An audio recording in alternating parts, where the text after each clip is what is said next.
बहुत सारे कैरेक्टर्स हैं उस गाने के अंदर। तमन्ना भाटिया के पास बहुत सारे कैरेक्टर्स, एक्टर्स जो मेल एक्टर्स हैं वो सब गा रहे हैं साथ में। अमर तो कौशिक भी है उसमें। अमर कौशिक जी भी हैं। यस। आई नहीं actually it was, I was a part of that song from the scratch level. Bollywood industry में मेरी शुरुआत सचिन जिगर से ही हुई। My family has worked with Rafi साहब a lot. Actually my grandfather was a music composer, तो उनके साथ में उन्होंने काफी काम किया। उनके लिए बहुत सारे गाने रफी साहब ने गाए। जावेद अली जी, श्रेया जी, सुनिधि चौहान, यस। साधना सरगम जी, सोनाली बाजपेयी, ये सारे लोग उनके अंडर यस। ट्रेन हुए हैं या उनके साथ में उन्होंने काम किया। और आनंद जी अंकल उस तरफ, he was all about showmanship. कि ये जितने भी एक्टर्स हैं ये स्टेज पर जाने से डरते थे। अमित जी भी बहुत स्केप्टिकल हुआ करते थे कि स्टार्टिंग में एकदम पब्लिक के सामने। तो आनंद जी अंकल ने इनको बहुत वो ग्रूम किया उस लेवल पे कि। Divya Kumar, welcome to CNN news 18। Thank you sir, thank you. Divya, first, many congratulations. You are the voice behind some of the biggest hits of the year, like I Nahi and Aaj Ki Raat from Sri 2. Plus, you had a song in the film Vidya Ka Wo Wala video as well.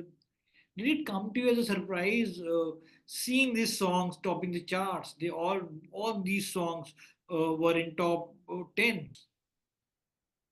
Seriously जब ये गाना बन रहा था, when the process was, it was under process, when I was in the studio with Sachin and Jigar, we were working on some uh, uh, live show project, and I could hear some glimpses of the song. It was recorded in a female vocal. और वो जब सुन रहे थे तब already it had started growing on us. और वो इतना ज्यादा पॉइजनस जैसा एक होता है ना, एक धीरे धीरे वो असर उसका चढ़ता है। एंड मुझे तब से ही पता था कि ये गाना बहुत अच्छा है और ये गाना बहुत लोगों तक पहुंचेगा। एंड फाइनली जब मेरी बारी आई वो गाने के लिए, तब वो फाइनल स्टेजेस पर था उसको रिलीज होने का। एक दो दिन पहले ही मैंने वो गाया था।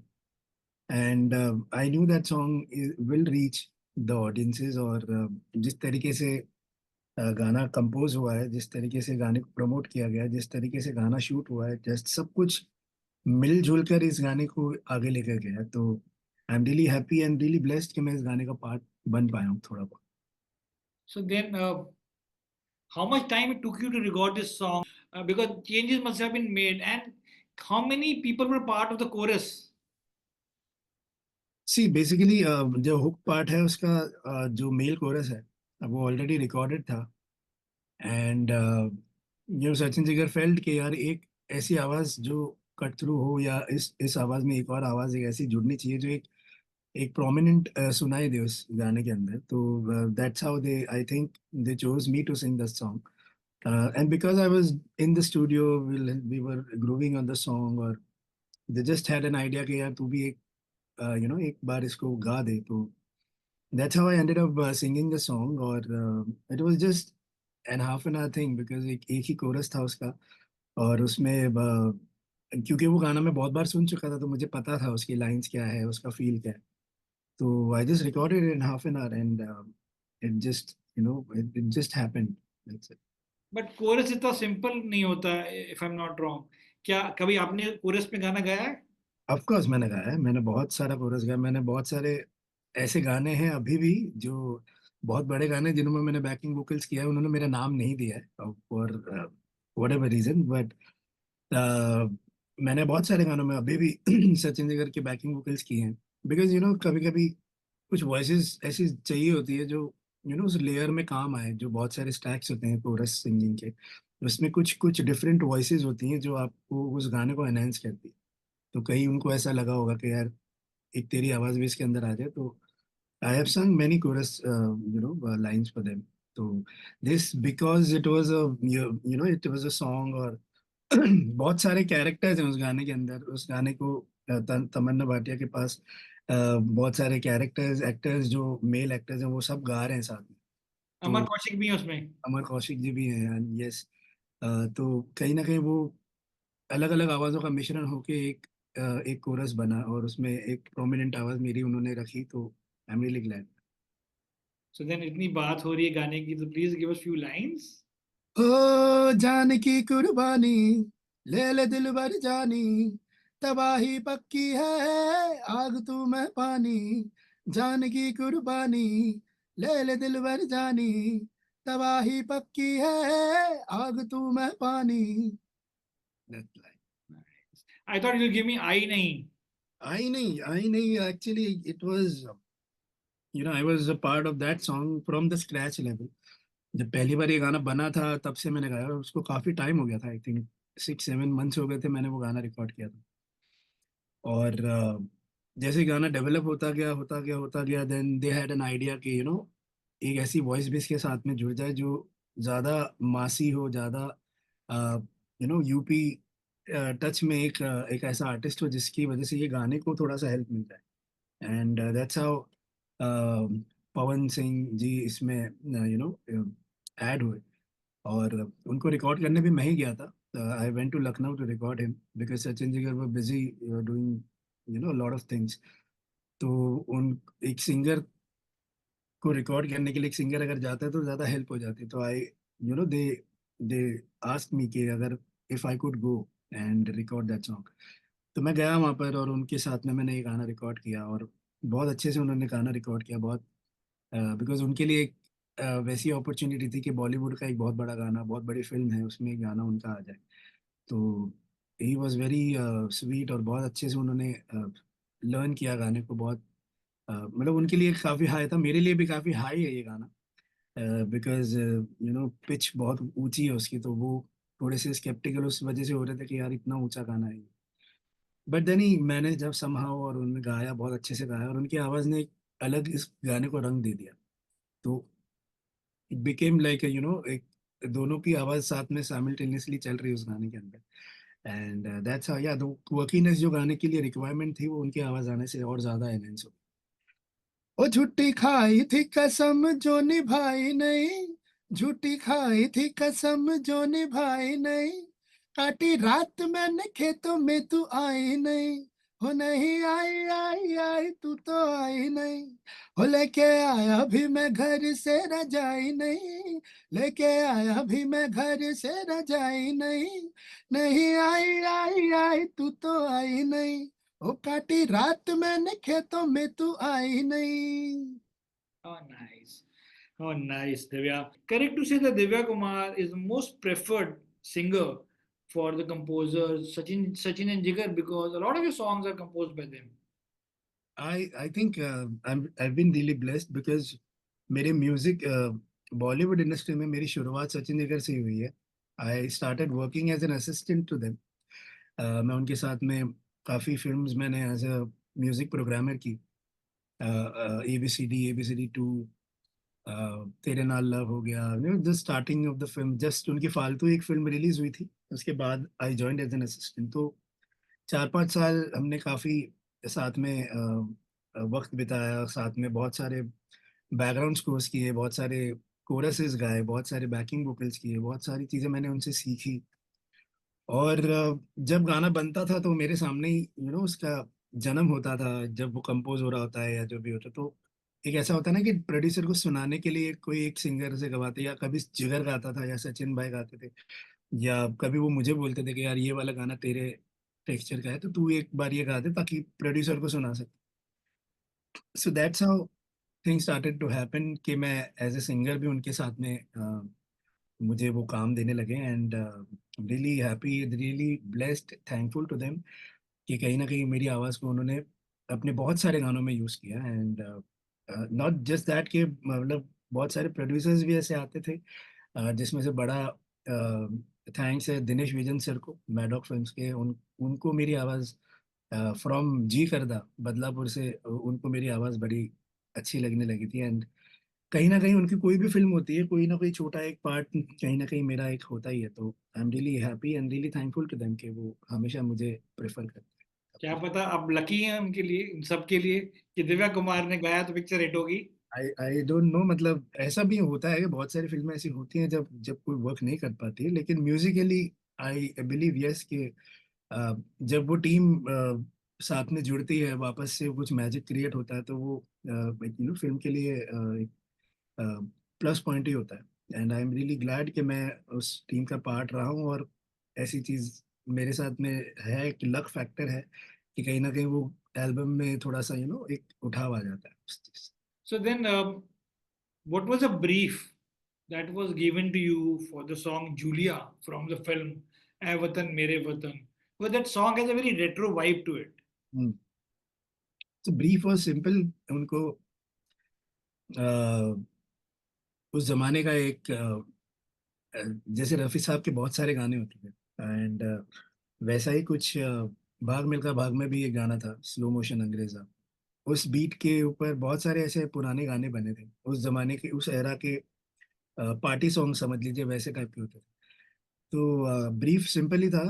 एक उस जमाने का एक गाना है जो थोड़ा सा पेपी है, और उसको गाने के अंदाज थोड़ा सा रफी साहब के नजदीक रखना था।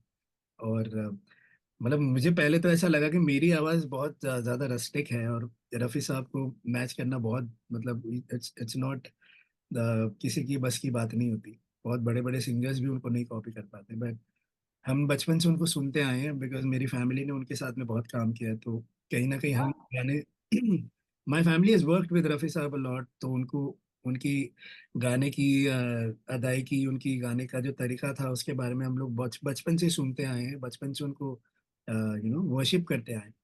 तो कोशिश करिए कि थोड़ा बहुत उनके ढंग से गाने की, बट आई एम श्योर वो उस लेवल का नहीं है, बट कहीं ना कहीं आज के ज़माने के हिसाब से थोड़ा सा टूवर्क उसके अंदर लेके आके थोड़ा सा मॉड्यूलेशन करके उसको कोशिश करी कि उस तरीके का निभाया जाए।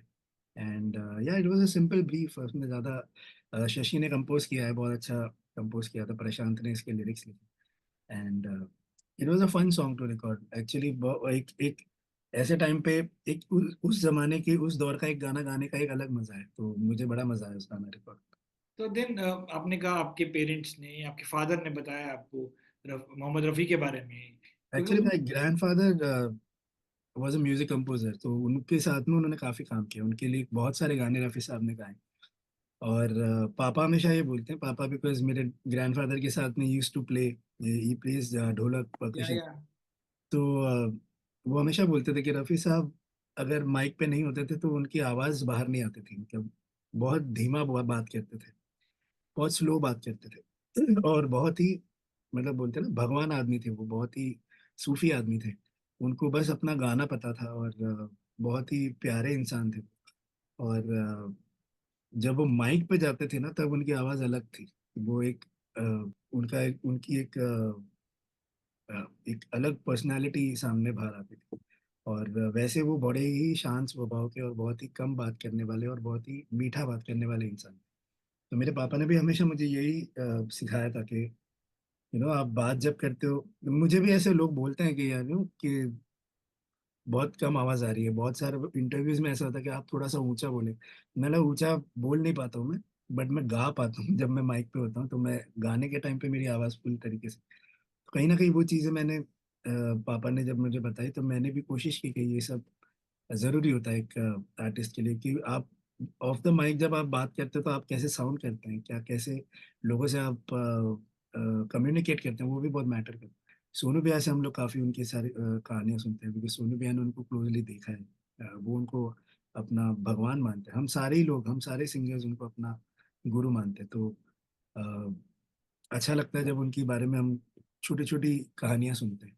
तो तो यही कोई है। गाना है रफ़ी साहब का जो आप यूज करते हैं to you are doing riyaz और before when you are performing live? गाना हम लोग बहुत सारे गाने गाते हैं, बचपन से ही मुझे उनके कुछ ऐसे गाने थे जो मैं हमेशा गुनगुनाता रहता था, बिकॉज पापा हमेशा बोलते थे कि रियाज वही है जो, अगर आप रफ़ी साहब या लता जी या किशोर दा का गाना भी गा के अगर आप उनकी जैसा गाने की कोशिश करेंगे, वो भी अपने आप में एक बहुत बड़ा रियाज है। क्योंकि उनके उनकी गायकी मैच करना ही एक एक एक बहुत बड़ा टास्क है। तो अगर आप उनका गाना गाते गाते भी अगर आप प्रैक्टिस करोगे, तो आप कहीं ना कहीं आपका रियाज हो जाता है। तो आप करते थे कोई उनके गाने की जी प्रैक्टिस? हाँ, मैं बहुत मतलब वो सारे गामा आपा जब बोर होने लगता था तब हम गाना ही गाना शुरू कर देते थे बिकॉज इट्स अ वेरी एक प्रोसेस है, रियाज एक बहुत ही सीरियस प्रोसेस है, जिसमें आपको बहुत समय तक एक नोट पे होल्ड करके रखना पड़ता है, फॉर ब्रीदिंग, फॉर सुर आपकी करेक्ट लगे। तो कभी कभी उस चीज से दूर हटने के लिए हम गाना शुरू करा। और मेरी मम्मी को बड़ा शौक था मेरी आवाज में, वो पुराने पुराने गाने सुनती रहती थी। तो एक गाना मेरा बहुत ज्यादा फेवरेट, मतलब एक तो क्या ही बोलूं, बहुत सारे हैं बट ये वाला गाना मैं हमेशा गाता था। दिल की आवाज भी सुन मेरे, फसाने पे न जा, एक नजर मेरी तरफ देख, जमाने पे न जा। दिल की आवाज भी सुन मेरे, फसाने पे न जा, एक नजर मेरी तरफ देख, जमाने पे न जा, दिल की आवाज भी सुन। Wow, what a lovely voice. Divya, and talking about the voice, then do you think your speaking voice is different from your singing voice? या I definitely feel that because मुझे ऐसा कितना लगता है difference कि है? बहुत धीरे बात करता हूँ। और जब मुझे घर में भी मम्मी को कोई बात बोल रहा होता है तो मम्मी बोलती जोरा जोर से बोल। तो मुझे लगता है कि हाँ, मैं थोड़ा सा सॉफ्ट बात करता हूँ और बहुत कम बात करता हूँ, मतलब ऐसे पब्लिकली। पर जब माइक सामने आता है तब कोई इनहेरिटेंस या कुछ ऐसी चीज नहीं होती कि भाई थोड़ा होल्ड बैक हो, तब आप फ्रंट फुट पे खेलते हैं। तो या मुझे ऐसा लगता है कि मेरी आवाज, मुझे बहुत सारे लोग ऐसे बोलते भी हैं कि यार जब तू गाता है तब ऐसा लगता है कि कोई बहुत 50-60 साल का आदमी गा रहा है। तो एक मेरे हिसाब से मैं इसको कॉम्प्लीमेंट की तरह ही लेता हूँ। जो लोग हवन करेंगे सुनते थे तो बोलते थे कि यार हमको ऐसा लगा कोई बहुत बड़ा बड़ा आदमी गा रहा है जो 40-50 साल का हो। बट या I was just 28-29 years old जब मैंने वो गाना गाया था। तो मुझे लगता है मेरी आवाज़ थोड़ी सी अलग है बात करते और गाते हुए। तो क्या कभी कभी आप इमोशनल हो जाते हैं बिहाइंड द माइक जब आप कोई सैड सॉन्ग गा रहे हो?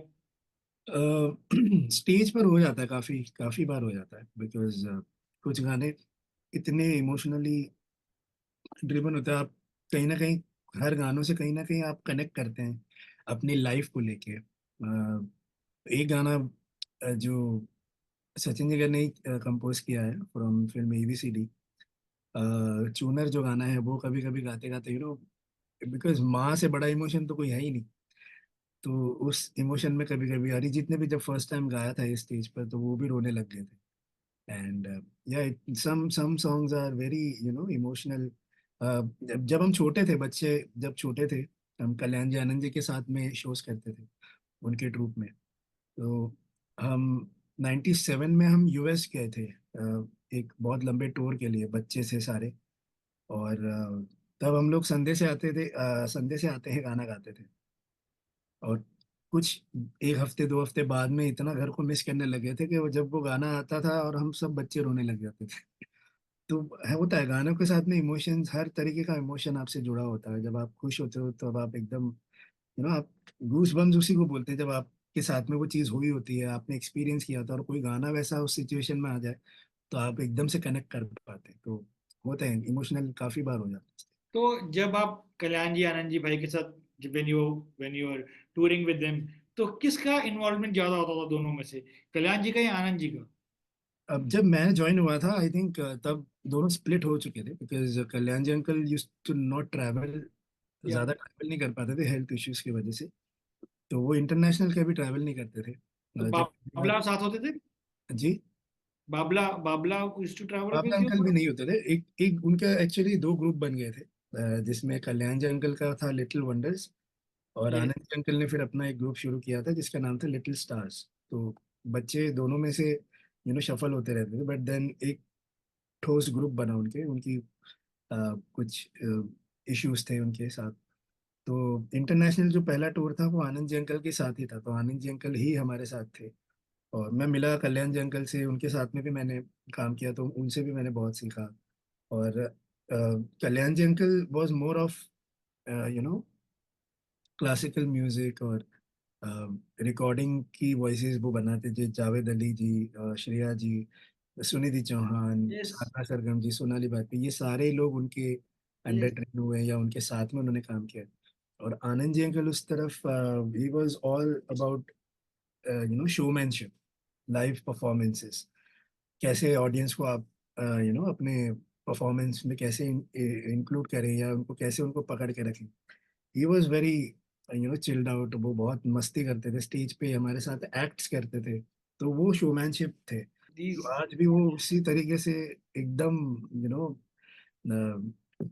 खड़े हैं और एकदम स्ट्रांग खड़े हैं। And I am really blessed कि मुझे मेरी शुरुआत ऐसे लोगों के साथ हुई है जिनका मुझे बहुत आशीर्वाद मिला। और सो या इन दोनों की अलग अलग क्वालिटीज थी जो उनके म्यूजिक में भी झलक के आती थी, जो yeah, आज भी डॉन का म्यूजिक सुनते हैं तो हमको ऐसा लगता है यार उस जमाने में कैसे इन्होंने ये काम किया। yeah, yeah. बहुत से पूरब पश्चिम है, बहुत। बहुत से सुपर हिट गाने उन्होंने दिए। जुम्मा जुम्मा, अमिताभ बच्चन के साथ Jumma Jumma nights, they did that tour in the famous Amitabh Bachchan yes, concert. ये सारे लोग, मैं मेरे पापा बताते थे कि ये जितने भी एक्टर्स हैं ये स्टेज पर जाने से डरते थे। कैमरे पे फिल्मों में आना एक अलग बात है, जब लाइव ऑडियंस के सामने मुझे बताया गया था कि अमित जी भी बहुत स्केप्टिकल हुआ करते थे कि स्टार्टिंग में एकदम पब्लिक के सामने। तो आनंद जी अंकल ने इनको बहुत वो ग्रूम किया उस लेवल पे कि स्टेज पे जाना है, ऐसा करना है, वैसा करना है। तो he was actually the person behind कि सबका कॉन्फिडेंस स्टेज के ऊपर उन्होंने बूस्ट किया है काफी। तो या वो टूर, पापा उस सारे टूर्स का हिस्सा हिस्सा हुआ करते थे, तो वो बताते हैं उनकी स्टोरीज, तो बड़ा मजा आता है। You know, actors talk about stepping out of their comfort zone. What is your comfort zone, and which are the songs for which you felt like, yeah, you were stepping into a new territory, or were you nervous while recording those songs? जी, मेरे लिए हर genre में गाना एक मेरा सपना तो है ही है। I think there are a lot of genres which I have not tried या मुझे कभी ट्राई किया नहीं गया है, बट आई विश कि आने वाले टाइम पे ऐसा कुछ इंडिपेंडेंट म्यूजिक में शायद करूँ मैं, या बॉलीवुड में अगर हो ना हो, बट इंडिपेंडेंटली मैं कोशिश करूँगा मैं कुछ अलग अलग थोड़े रोमांटिक जॉनर्स हो गए, या अ, अ, जो गजल्स हो गई, या ऐसी कोई ऐसी जो ठहराव वाली गायकी, उसमें अगर मैं कुछ कर पाऊँ तो मेरे को अच्छा लगेगा। एंड यस ऑफ कोर्स, जब आप मुझे हमेशा से पेपी गाने या थोड़े से फोक तरीके के गाने या थोड़े से सूफी गाने गाने का मौका मिला है। तो जब भी मुझे ऐसा कोई, जैसे जूलिया जो गाना है वो एक बड़ा ही, बिकॉज बचपन से हमने ये गाने सुने हैं तो वो उसका फील हमारे अंदर है, बट वो वॉइस के साथ में कैसा सुनाई देगा ये कभी पता नहीं था। तो वो गाना गाते वक्त भी मैं थोड़ा सा ये था कि यार शायद मेरी आवाज वैसी लगे या ना लगे, बट वैसे ही मेरी आवाज में एक खराश या एक ग्रेन्स जो है वो ऐसे गानों को सूट नहीं करती, बट कहीं ना कहीं वो कोशिश की, और वो फाइनली आउटपुट जब अच्छा आया तो मुझे भी थोड़ा सा सेटिस्फेक्शन हुआ। फिर ऐसे बहुत सारे गाने जो बहुत लो स्केल के होते हैं, मैंने बहुत हाई पिच के गाने गाता हूँ। तो Manohari was the song from Baahubali जो मेरे स्केल के कंफर्ट में बहुत नीचे था, but then M M Kareem sir को लगा कि यार मेरी आवाज़ शायद इस पे अच्छी लगेगी, तो वो हमने शायद सुबह 7 या 8 बजे रिकॉर्ड किया था तब। वो आवाज़ वैसी मेरी साउंड की जो बहुत अलग लगती है, मुझे भी कभी कभी सुनता हूँ तो मुझे लगता है यार इतना नीचे मैंने कैसे गाया। तो होता है कभी कभी कुछ एक्सपेरिमेंट्स अपने आप हो जाते हैं। एंड इवन इन ABCD 2 मैंने गणपति का एक गाना गाया था, हे गणराया, जो बहुत उसमें क्लासिकल सरगम्स वगैरह सारी थी। तो सचिन ने काफ़ी मुझे गाइड किया उस गाने को रिकॉर्ड करने के लिए। तो या बहुत सारे ऐसे गाने मुझे मिले भी हैं जिसमें मैं बहुत ज़्यादा नर्वस हुआ हूँ। सबसे ज़्यादा नर्वस मैं हुआ था जब मैंने तमिल गाना गाया था फॉर DA मान सर। उनका पहला गाना मैंने तमिल तमिल में रिकॉर्ड किया था डी मान सर का। उसके पहले मैंने एक तमिल तेलुगु गाया था, बट वो बहुत जल्दी हो गए थे। बट ये वाला गाना पर्टिकुलरली कुछ 6-7 घंटे लगे थे मुझे रिकॉर्ड करने के, बिकॉज इसके वर्ड्स की प्रोनाउंसिएशंस और बहुत सारी चीज़ें मैटर करती है उसमें। तो काफ़ी टाइम लगा था मुझे रिकॉर्ड करने के लिए, लेकिन नर्वसनेस भी थी, लेकिन ये भी था कि यार ये मुझे करना है। सो या दैट सम एक्सपीरियंसेस जो लाइफ में है कुछ गानों के साथ में, वो बहुत सिखाने वाले experiences. So, would you like to give us a few lines of Julia, please? Yes. तूने नजरे जो मिलाई मची है खलबली, और मिट्ठू मियाँ दिल ये चला तेरी गली। तूने नजरे जो मिलाई मची है खलबली, और मिट्ठू मियाँ दिल ये चला तेरी गली। दिल बाग बाग हो मेरा तुम्हारा हो गया, तूने धाड़ धाड़ नजरों से चार चलाई गोलियां। ओ जूलिया, ओ जूलिया, दिल ये तेरा हो लिया। ओ जूलिया, ओ जूलिया, दिल ये तेरा हो लिया। Lovely. What a nice voice. Thank you. Divya, you've been singing now for many years. Is there anything that you find challenging before going behind the mic?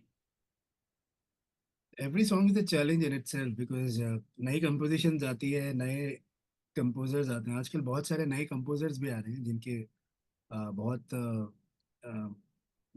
अलग दिमाग होता है, किसी का अलग विचार होता है। तो हर गाने के साथ में एक नया चैलेंज आता ही है। तो कभी कभी स्केल का होता है, कभी कभी जॉनर का इफेक्ट होता है कि यार इस तरीके से चाहिए, बहुत हार्ड हिटिंग होता है, कभी बहुत सॉफ्ट होता है। एक ही गाने के अंदर बहुत सारे एक्सप्रेशंस होते हैं।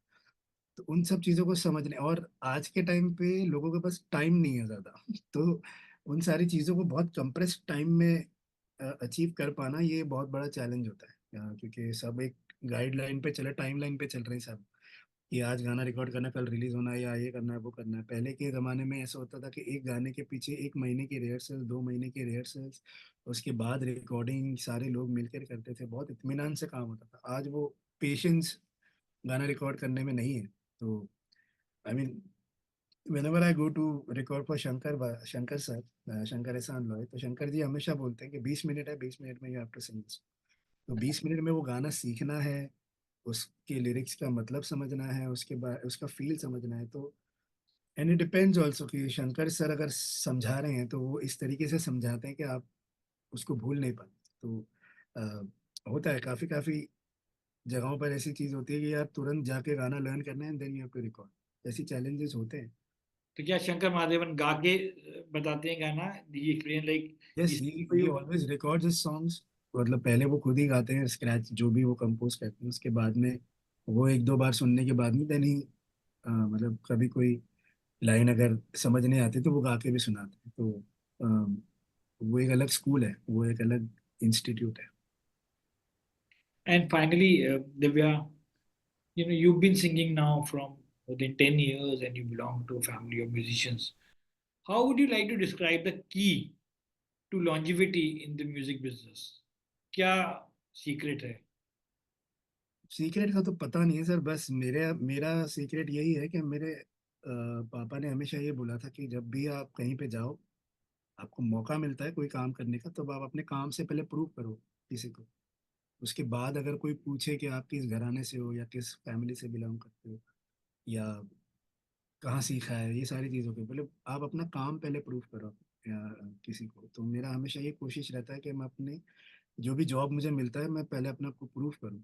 और पेशेंस एक बहुत बड़ा की है मेरी लाइफ में, तो स्पेशली है पेशेंस मेरे फैमिली के अंदर बहुत ज़्यादा है। बिकॉज 1950 से लेके फैमिली में म्यूज़िक चलता आ रहा है, और आज ऑलमोस्ट एक इतने सारे डेकेड्स हो गए हैं, हमारे थर्ड या फोर्थ जनरेशन है जो म्यूज़िक में आई है।